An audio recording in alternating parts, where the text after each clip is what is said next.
First, best of 3 here, round of 16, Go4Heroes Americas, FourCourtJester and Tetcher bringing you the plays. And of course, we also have to give a big shout out there to Mr. Ali, who has now created us a fantastic overlay for use for a lot of these talents. So, we can now actually look at a lot of these talents without actually blocking out the entire screen. So, big kudos to him. Really fantastic work. It is very cool. One of the coolest things I have seen created for this game. I hope to see a lot more from him. He gave me a couple little clues as to what he was working on.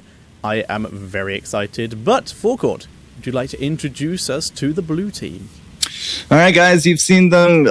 You saw a few of them, actually, at BlizzCon, and you've seen them out and about on the hot dogs and the solo queue here on the left-hand side. From the blue, it is going to be Cloud9, Vortex, Fan, Liquid Chef actually playing out for them today. iDream on not a Sergeant Hammer Master Skin. What is this? Rajar playing the Zerato, and Bobby Hank Hill looking to go into the bottom lane there with the Stitch. On the flip side, though, perhaps not a team you guys have heard. It is going to be Torpedo, a.k.a. Nick Hotz's team, who's not actually here. But this is pretty hype. Chew8 into the top lane with that Abathur. Chew8 has been a long-time OVA player over various titles. This is, I think, my 3rd or 4th game I've got to cast with him title-wise over the years. So that's pretty fun for me. Tsunami, Erho, not Echo. Kionda is playing out for their support, and that leaves us with Eragi in the bot. Yeah, but Araragi is a player we have seen in the EU, or at least someone with the exact same name. But one thing, once again, I'd like to point out a comparison with EU and NA. We almost never see this kind of creep blocking that we do in NA in the EU side. We saw it in the top lane, the 3-man blocking of the minions to make sure they're close to their base. So Hammer's going to have a safer time clearing this, and they can do so much more siege damage in the early game. Oh, if she was in range.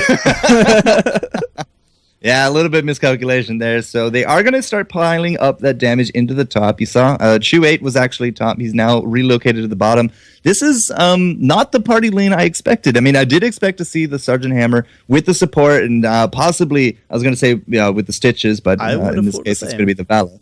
But it's actually pushing down top as hard as they can. And Tsunami does not really have a recourse to this. I mean, by himself as that panda this early on, he's not nearly going to be the sustained freak that we will see later on. But now with Arthas coming up here, there's still no range on the back of that, which means that they're not really going to be able to touch this comp.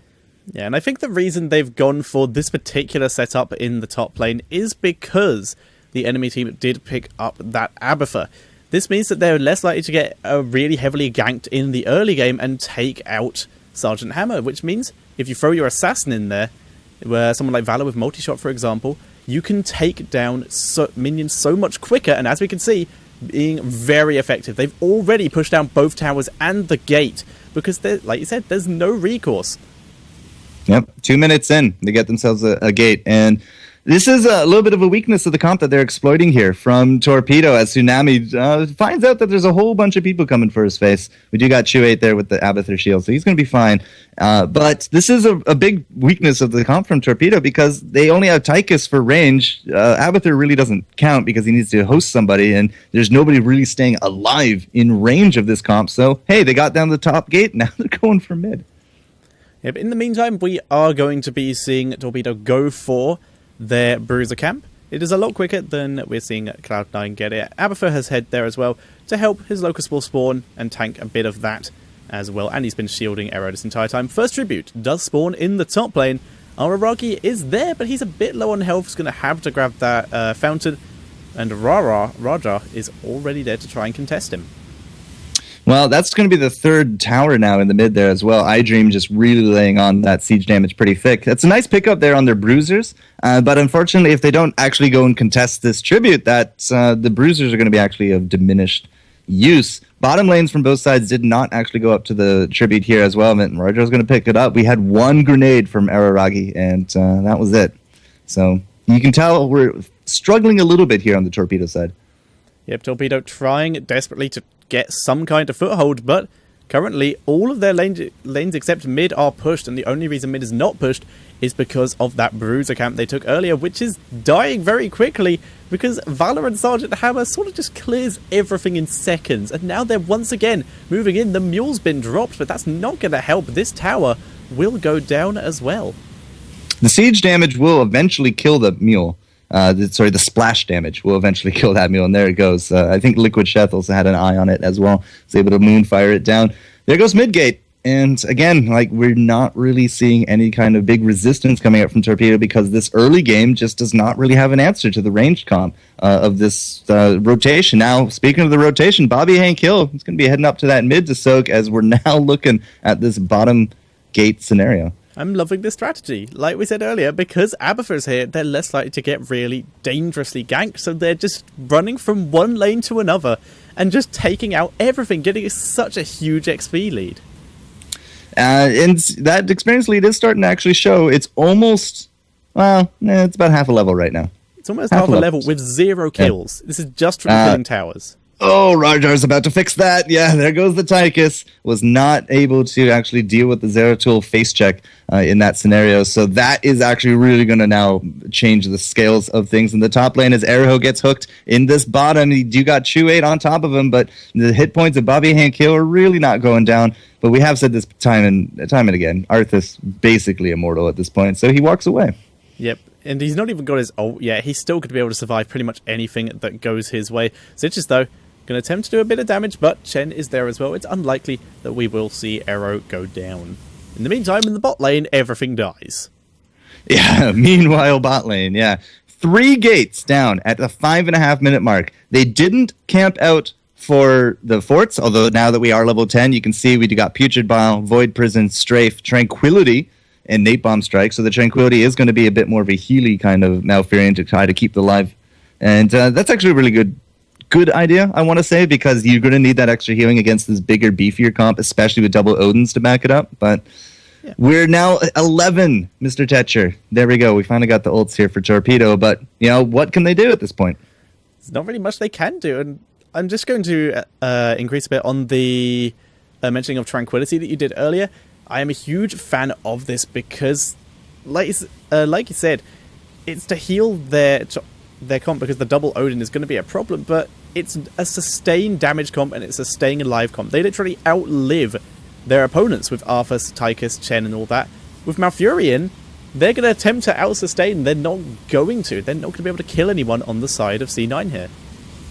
Well, they really tried very hard to get that Zeratul kill right there, but Void Prison coming out at the right time. Rajar is actually going to get out of that one unscathed. Here comes the collapse into the bottom, into the mid, though. Tsunami jumps in with that root kick. They're going to go for iDream, and that's really what you want to be doing at this point, because, again, you got to get down that tank. You saw the Panda ult come out. You see Uther in the back there as well with that Storm. We have now killed out the tank, but they paid for it with that Uther fan low in the back. We do got one Odin on the field, but Rajar's now there to clean that up. Vala will drop, however, and I think it's going to be a 2 for 2. We do got Airho still alive. Tsunami's out of the Panda Pals, but Sheth, I don't think is going to be able to take that down, not with the hat. And we didn't see a clone, now that I think about it, from the Abathur, so they end up 2 for 2. We did not, in fact, see the clone. Rajar does get rooted there. Going to be denying him taking that tribute. Chen is also here, but we saw exactly what the issue is going to be for Torpedo there. They tried to jump onto the damaged character in the form of Sergeant Hammer, and a combination of Tranquility and First Aid just kept him alive. They had to pop the Panda Pals just to lock him down enough so that they could eventually out-sustain him and kill him. And in the meantime, they lost 2 members of their own. Yeah, I mean, Tranquility, the regrowths, and First Aid. I mean, that's a lot of health return coming out. Oh, the hooks coming on to Tsunami, though. We don't have the Panda Pals quite yet. We do got Kyondo with that Storm, but it goes down way too late. Uther down, and now, of course, that's going to be an Arthas down here as well. 3 quick kills for Cloud9 Vortex and a curse in their pocket as Sheth is about to bring that one home. Not good for Torpedoes. Not good at all. Getting a curse when you are against a Sergeant Hammer. Kill count currently 6-2. Cloud9 running away with this game when we're coming up to the 10-minute mark. They're going to take down their 3rd fort of the game. Abathur is in this bot lane, just trying to de-push this a bit and give his team back a bit of an advantage. Cloud9, though, just capitalizing on this, and they are pushing towards this keep. We'll probably only get the towers and the gate, but they're going to try and play defensively. Meanwhile, in the bot lane, Rajar is running for his life and is playing the Duke game. Oh, he's been revealed. He's been rooted. He's also used the Void Prison already, yeah. He tried to snipe out the Tychus, and he used the Void Prison to let those cooldowns come back so that he can. Look at that! Look how close he got him. Look how close he got him. Yeah, it was very close. But while all that was happening on, of course, there was a curse going, and that means that the top gate has now been pushed down. The Sergeant Hammer's done some amazing damage numbers there with the help of her team. 3 forts are dead at the 9-minute mark, 15-13, and this top gate is gone as well. Definitely an early game advantage for Cloud9. Very, very much the case. And Cloud9 just moving back, getting to their own buildings, making sure that they are completely safe for when Torpedo move out. And Torpedo currently going to be taking their bruiser camps, and Arrow already gets hooked. He does have the hat on him, but Fan is behind this wall. Dream is also in this terrain, just trying to deal damage from afar. There's the strafe, but knocked out of it by the Tychus grenade, and this is actually looking quite good for Torpedo. Bobby is being regrowth, but he does go down. Panda Pals has been popped, trying to go onto Chef, but he is healing himself and Fan so much they're not going to be able to catch up here. In comes Rajar from the back. See if they can pick someone off. There is the Tychus clone was popped. He wasn't able really to do much, and Chen is now out of his ult, and they're going on him. Alright, so, okay, the UI actually doesn't show us the Ultimate Evolution cooldown, so we do got the double Odins here, but it's not enough to get Arthas up. That Void Prison is going to be the death of Kionda. Chew 8 there in the back again. Double Odins sound great on paper, but so far they are not delivering some fantastic uses of Void Prisons in the splitting here of the teams. So, yeah, we killed out the Stitches, but they paid out for 2 of them. They're trying to keep Araragi alive, but I'm not entirely too sure that's going to work. It's so close. Low. One more shot. Needs a final attack. It was the napalm, and now Tsunami's actually going to be in trouble as well because he tried to save out 4 for 1 Tetcher in the long run. Yeah, well, 4 and a bit if you include the Abathur clone. It was basically an ace, but Abathur does get to stay alive here and try and clear these waves. They are actually pushing in the mid and the bot lane, but that's not going to help them much when there is a golem barreling down their top lane. I mean, yeah, it's kind of hard to do anything when you got the big boss coming for you. That's for sure. Looking at it, though, level 16 advantage now here for the Cloud9 Vortex, and Fishing Hook. We see so many different Stitches builds game to game that Fishing Hook actually tickles me a little pink here. Yeah, I am a huge fan of Fishing Hook. What is the name of the one that stuns? I cannot not actually remember. Well, it's going to be the Slam one. It is the Slam one, but I cannot remember the name of the actual talent, but that seems to be the more common one. But Fishing Hook is by far my favourite, and it is by far the most annoying if you are the enemy team, because you will suddenly find yourself flying across the map gracefully into the loving arms of a Stitches. Well, as you said, when you have a boss barreling down, there's not really much to do except kill it, and so Torpedo's going to be busy with one, but now they're going to have to deal with another as their bottom lane is about to get totally wrecked. In terms of, any kind of talents that are popping out at you here, sir? Well, one of them is actually popping out here, and that is the Abathur build in general. Starting off not with the buffs on the Locust, for example, but starting off with Eradicate minions and Pressurized Glands, buffing the Spike Burst build. So the Spike Burst tells me that he wants to just, clear waves. That's what he wants to use it for. If you can clear the waves, you get the experience, you can keep those lanes pushed, you get that default pressure. But that hasn't really worked out for Abathur so far, has it? Not really. Abathur has been, to be fair, Abathur has pushed the lanes quite well, but when your team is dead, there's not much you can do. You can push the lane all you want. Tsunami does get hooked there, but with the hat and the fact he is, Chen is going to be able to survive this, back up and get ready for the re-engage, which his team is going to have to do. They need to do something about this keep going down, or at least get something out of it. And there we go. Keep does go down. They're going to try and use this for an engagement. Bobby's out of position. They're engaging onto Rajar here. Nice Void Prism onto Kionda and Arrow here. There is the Tranquility for Cloud9 here. Ufa comes in and hits both Zeratul and Stitches. Stitches gets locked down. He will finally go down. And Torpedo do have the advantage in this fight. Tsunami gets kicked out of his ult by the damage. But pretty much everyone here on Cloud9 is still full health despite losing a member. They are just going to turn this around and engage back onto this Arrow. Somehow escaped so close. And, however, Rajar is going to go in and kill off the Abathur clone. Abathur needs to back up there. He was a bit far forward. And Cloud9 able to take down 2 members for 1 and get out with so much health. 2 for 1, man. That's a great pizza special, but in Heroes it's even a little better. Yeah, they lost out the stitches, yip-de-doo, but they got 2 kills. And you notice a lot of these fights, I mean, it's really just Cloud9 shooting, backing up, shooting, backing up. They're kiting. They're literally just kiting this mostly melee team, and the slow Odin can't really keep up with it. Like, he's always in the back, but he's not really delivering the damage. Yeah, they are literally just running out the duration. The only person who can really keep up at this point is Chen, and on his own, he cannot take care of this. He's been popped out of his ultimate early pretty much every time so far. Chen and the sprinting Uther, because you see that there at level 13. Uther also now going imposing presence. Not really a talent we see a lot of, but because we have such huge range damage available here to Cloud9 Vortex, anytime people attack them, they get 50%. Yeah, they buffed it. That's right. 50% attack speed reduction, which is, big for Vala, who has a really fast default auto attack. Big for the big cannon shots there of iDream. And speaking of iDream and crew, they're getting jumped here in the mid, but that Void Prism pretty on point. It's going to keep 2 of these guys there at bay. Liquid Chef, however, does have that tranquility going. He's still alive. Uther, however, is not. Tsunami finally jumps in there with the combination kick, finishes him off, but Araragi in the back, not really, again, doing the damage that he needs to. Fan kiting out. Rarjar with the blinks. iDream still alive, and now Bobby Hank Hill here. They're going to clean up this gank, and they're going to pay really, really hard there, Torpedo, for a 4-for-1, and they're the ones that engaged. Yeah, they engaged. It was actually a fairly decent angle to engage from, but that Void Prism just changed everything. And during that fight, iDream was just left completely alone to basically do whatever he wanted. And what he did was kill everything. Did so much damage in the back there. If we can actually have a look at the damage tab here and see the Sergeant Hammer has done 43,000 damage, with Vala doing 51,000. And now Cloud9 just going to press their advantage onto the core. It's Abathur, actually. It's Abathur with the top hero damage on his team at 38,000. Like, the damage just isn't there. I mean, it sucks to say. It's just not there. And a really nice win here for Cloud9 Vortex. They take game number 1 of this game series. So, again, I think they just really came out strong with the exploitation of the lack of range there against their opponents. I would agree. Did a fantastic job. Did huge damage with the basically triple assassin combo.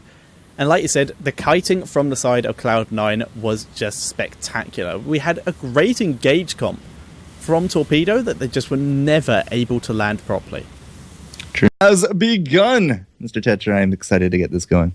I am very excited to get this going. And basically, like you said, Torpedo have pretty much put their lives in the hands of this Kerrigan. How are they going to play her, and what difference is it going to make to the game? Those are big questions to be asking right now. Definitely big questions, and we're going to have to see if they can, pull this out. Game number 1 was, by any means, really demoralizing.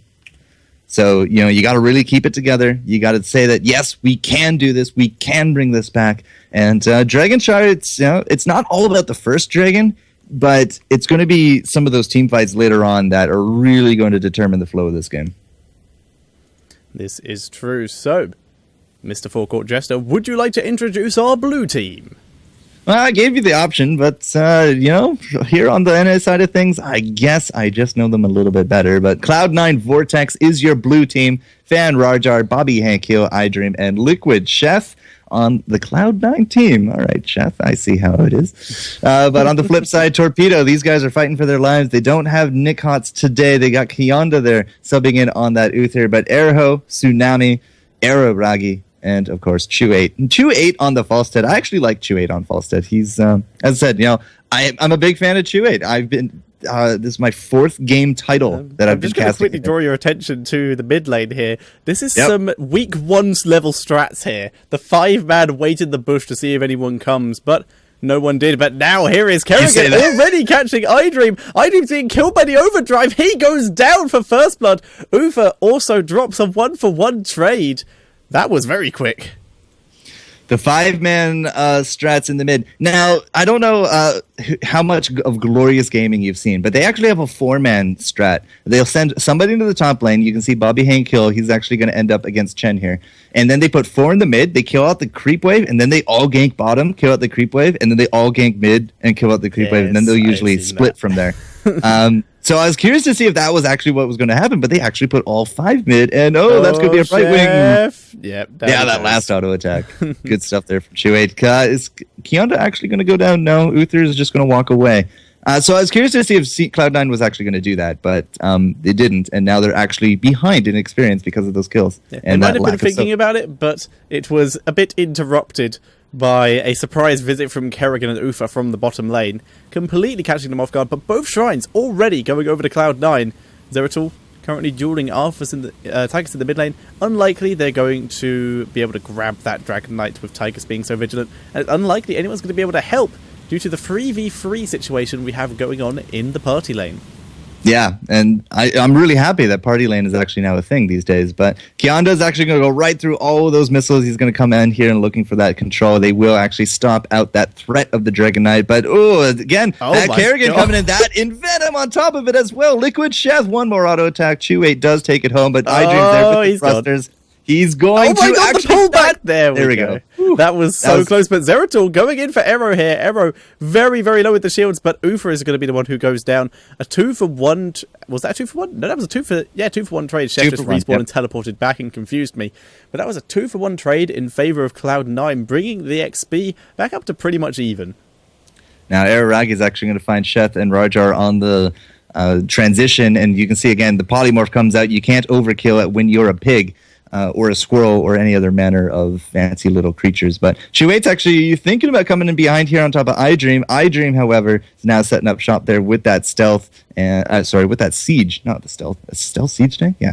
But it's possible. They're starting to... It is, the level 1, but unfortunately Rajar was actually able to pick up the dragon, and now, Torpedo a little bit more on the back foot because they got to defend against this massive siege weapon.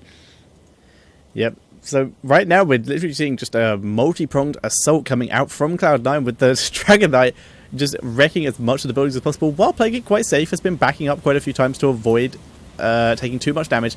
And like you said, the siege tank in the bot lane is just causing bedlam for Torpedo, having huge issues getting rid of it for the second time.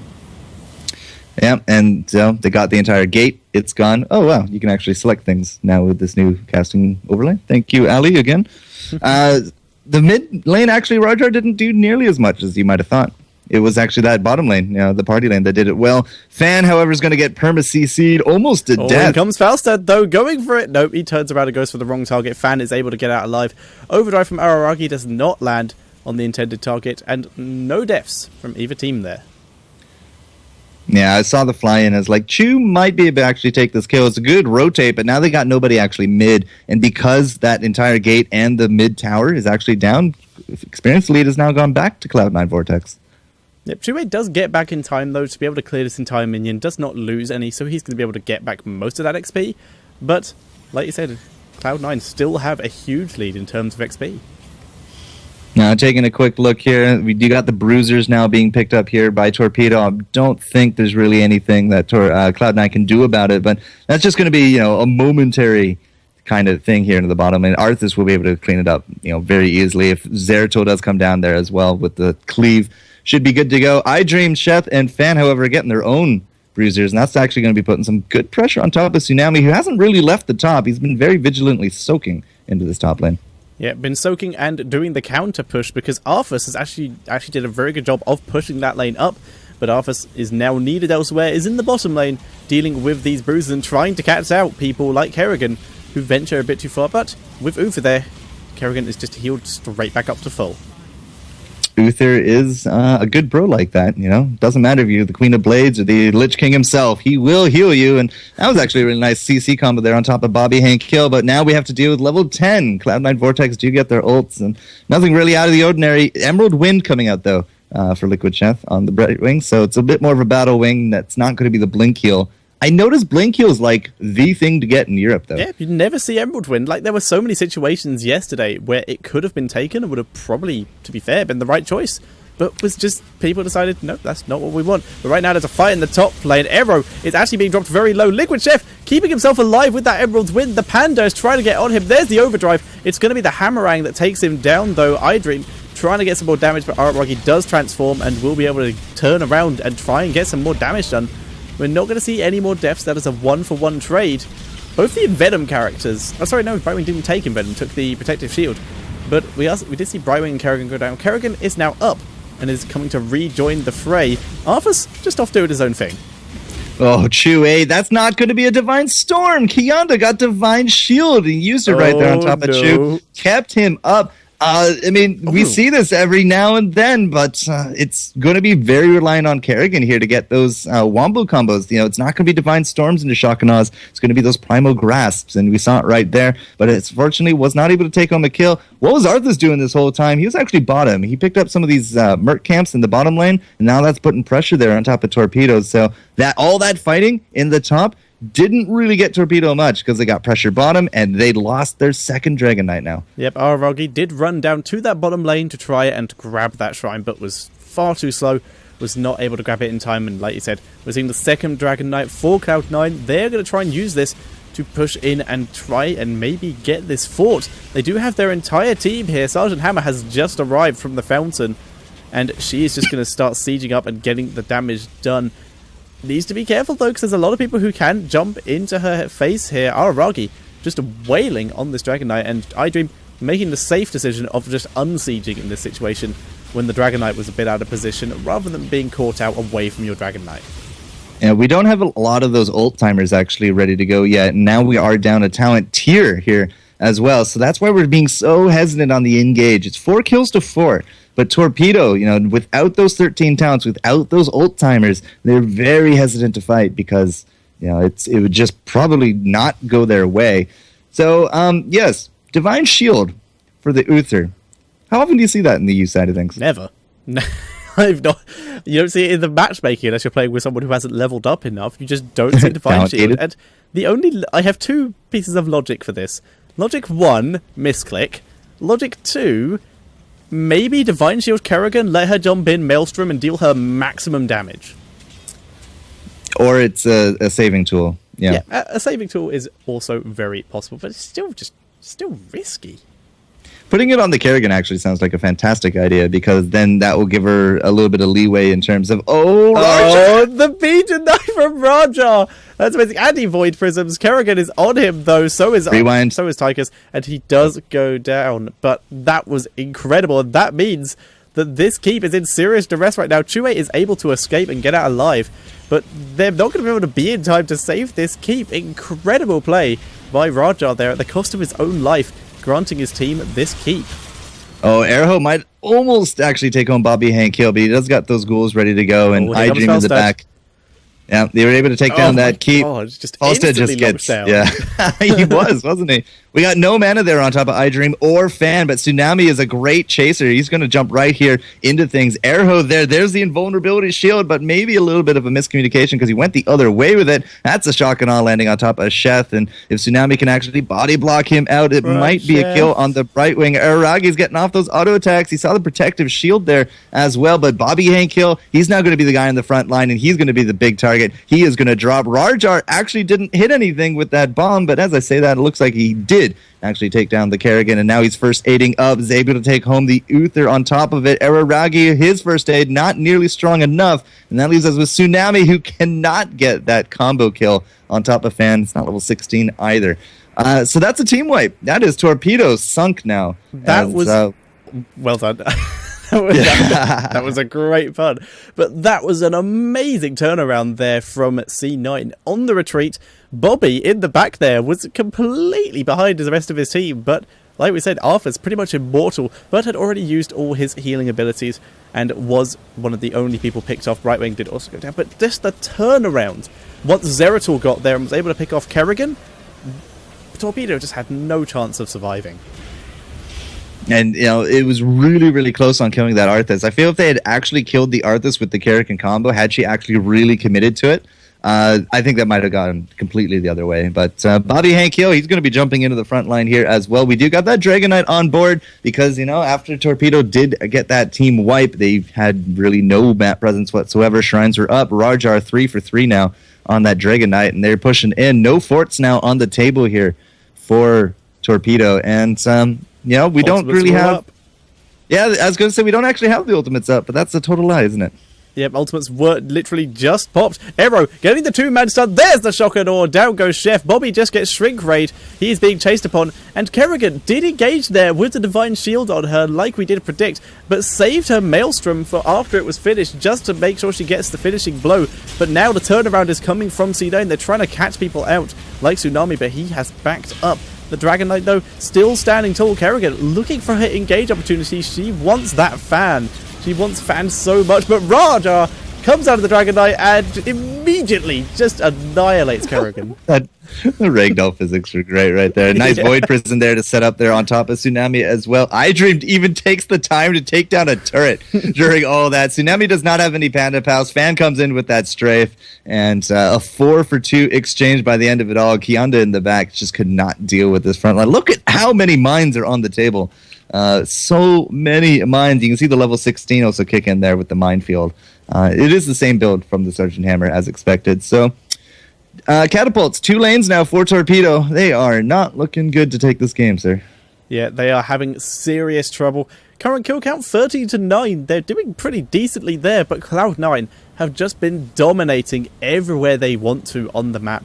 Just going exactly where they need to be, taking as many mercenaries as possible, and with the Sergeant Hammer, have just been out-pushing every single time. 85,000 siege damage here for Sergeant Hammer. Very similar numbers to what we saw in game number 1. She's also top hero, which is actually not the case in game number 1 here, but, you know, game number 2, this is what you do with a Sergeant Hammer. You just kill everything. If you cannot deal with it as an enemy team, you are going to have a heck of a time. It's like, you know, if you have the Zebo and you can't deal with Ravenous, you're going to have a bad time. Same idea here. If you can't actually get into the back there with that hammer, she is going to use that siege, use all the tools that she can, and just absolutely destroy you. And she's doing a good job of it right now. Yeah, but right now, we are seeing Cloud9 barreling down this top lane. They want that third keep, FourCourt, and they are going to try and get it, but however, they're trying to go for the wrong angle here. Arrow was spotted. There's a Divine Shield. Immediately engages with Maelstrom. iDream gets annihilated straight away. The strafe is coming out. Arrow tanks a bit of it with the Divine Shield. There's the Shock and Awe onto Raja. Raja having to blink away, and Tsunami turning onto Bobby to try and get the kill. There is the shield on Bobby. He does go down, though. Chef will be chased as well. He might get away. There's the Panda. Panda turns around and jumps onto Raja, who does go down, but Raja was able to take down Falstad while that was going on, and that was a 3-for-2 in favour of Torpedo, who were just desperately charging straight for those shrines to try and get back any kind of advantage they can.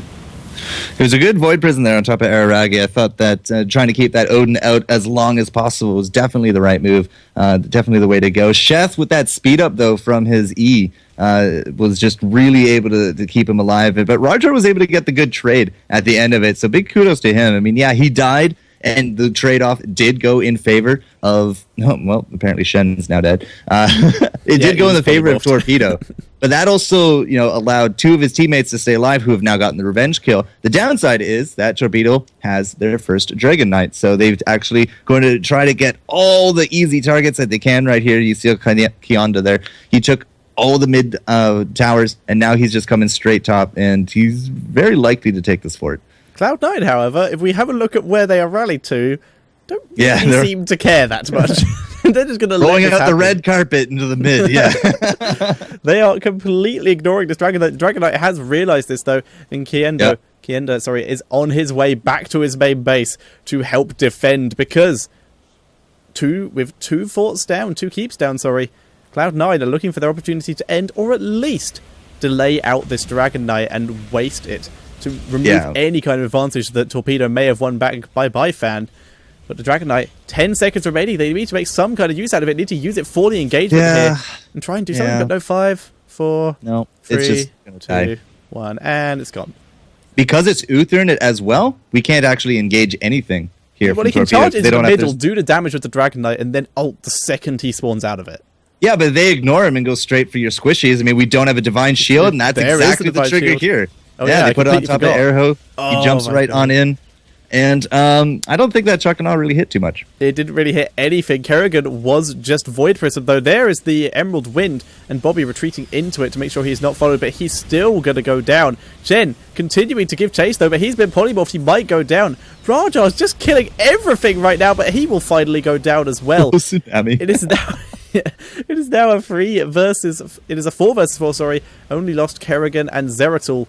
Both teams looking for their chance to engage. iDream gets attacked a bit. Arthur's on his way back, but down goes Chen there. And in comes Fausta from the back, but his team is nowhere near him. He gets caught out.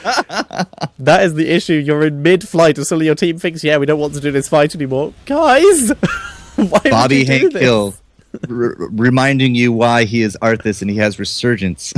Yeah, coming straight back in and getting the route. And now we're going to see C9 start a bit on the court, trying to draw out some of the members of Torpedo. Araragi doing huge damage, but just gets polymorphed. iDream positioning himself as far back as possible. Araragi is trying to deal with him, but it's just not enough. There's the Emerald Wind, and that will mean they can now do enough with the help of that strafe to take down the core, and it will be Cloud9 moving on to the next round. And it's exactly right, sir. Congratulations to them as they take this 2-0 over top of Torpedo. You know, Torpedo was a team that kind of came in a little bit halfway into things, but at the same time, definitely a team to be looking forward to in future games. Unfortunately, we will not be seeing them in the majors this time. But, you know, don't give up hope, guys. You know, come on back. I really want to know what the story is here with Nick Kotz, but, I mean, he wasn't here. Could have been a difference. I don't know. But either way, Vortex will move on with their victory. And well deserved.